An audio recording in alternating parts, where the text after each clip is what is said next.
Army chief होता है। हमारे नवाज शरीफ साहब भी लेकर आए थे एक आर्मी चीफ को। तो उसने क्या किया, मुल्क के अलावा भी पाकिस्तान को रुस्वा किया हर जगह। परवेज मुशर्रफ की बात कर रहा हूँ मैं। जी तो आर्मी चीफ होता है वो, जो है वो उसी तरह ही रिएक्ट करेगा जिस तरीके से आर्मी चीफ करते हैं। तो इससे कोई फर्क नहीं पड़ता। और मेरा ख्याल है ये वक्त में मतलब खबरों को बस सिर्फ निकाल के उस पे लोगों को लगाना, वो है। अभी ना ये आर्मी चीफ जा रहे हैं, ये अपना टाइम मेरा ख्याल है पूरा करेंगे। अगर अभी चले जाते हैं तो ये तो मेरा ख्याल है रोजाना नमाज में उठ के दुआ करते होंगे, या अल्लाह मैं पहले क्यों नहीं गया, मैंने अच्छा। अपनी जिल्लत लेके जानी थी। तो अगर ये ऑनेस्टली यही बात है कि अगर ये अपना 3 साल का वक्त मुकर्रर करके, आप देखें आज राहील शरीफ के बारे में कितनी लोग बातें करते हैं। जी बिल्कुल। राहील शरीफ ने बड़े सख्त सख्त फैसले किए अपने जमाने में, बहुत सख्त फैसले किए। और मेरा ख्याल है कि आखिरी उसमें राहील शरीफ का मजाक बनाया भी बड़ा गया, क्योंकि जिस तरीके से इस्लामाबाद के खंभों पे उनकी तस्वीरें लग रही थी कि अभी ना जाओ हमें छोड़कर, आप सबको याद होगा। लेकिन वो अपने वक्त पे चले गए, लोग भूल गए।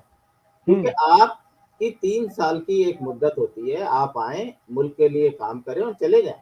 लेकिन जब आप रुकते हैं तो जियाउल हक ने रुक के मुल्क को क्या दिया, मुशर्रफ ने रुक के मुल्क को क्या दिया, और इन दोनों की वजह से मुल्क जो है वो कितने पीछे गया, इसका जिक्र कोई भी नहीं करना चाहता।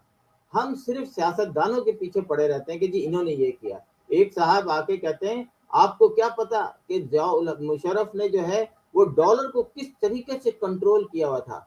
आगे बताने से उन्होंने बिल्कुल परहेज किया कि पूरी दुनिया से उसको पास पैसे आ रहे थे उस वक्त जंग के हवाले से, और पाकिस्तान से उठा के वो बंदे बेच रहा था, हर बंदों के पैसे ले रहा था। इसलिए डॉलर मुस्तहकम था, इसलिए डॉलर मुस्तहकम था कि आप अपने मुसलमान भाइयों को यहीं से ड्रोन पे हमले करके इजाजत दी हुई थी, इसलिए डॉलर मुस्तहकम है। यहाँ पर आके ना आपकी सांसें बंद हो जाती हैं। बंद हो जाती है। जब हम जियाउल हक की बात करते हैं कि जी जियाउल हक ने इस्लामी निजाम दिया, जी तो बात और भी आगे करो ना कि जियाउल हक ने कल्चर, क्लाशनकोव कल्चर भी दिया, ड्रग कल्चर भी दिया, और भी आगे बात करो ना। लेकिन हमने सियासतदानों के पीछे पड़ जाना। अभी आप बात कर रहे थे कि इनको जल्दी हुकूमत चली जानी चाहिए, बिल्कुल नहीं जी जानी चाहिए। इस आदमी को पूरे 5 साल मुकम्मल करने चाहिए, ताकि लोगों को पता चले कि जब सिलेक्टेड गवर्नमेंट लेकर आओगे तो उसका हशर ये होगा दोनों का। आज दोनों लोग जो हैं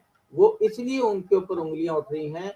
मरी के वाकयात में जितनी आर्मी की तजलील हुई है, मैं समझता हूं कि पाकिस्तान की हिस्ट्री में इतनी आर्मी की तजलील नहीं हुई है। जो कि होटल एसोसिएशन का प्रेसिडेंट आके कहता है हर जगह तो तुम्हारी आर्मी बैठी हुई है, यहाँ बैठिए, यहाँ बैठिए, यहाँ बैठिए, यहाँ बैठिए, और तुम कहते हो कि हमने एक दो होटलों में, 3-4 होटलों में हो सकता है कि प्राइसेस का इश्यूज हो, लेकिन ये अमवात जो है ये ना अहली की वजह से हुई है। ये हुकूमत इस बात को मानने को तैयार नहीं है कि एक पुलिस वाला अपने डिपार्टमेंट से हेल्प मांग रहा है और वो कह रहे हैं कि जी वो बिल्कुल। 6 बजे तक तो कोई नहीं आएगा।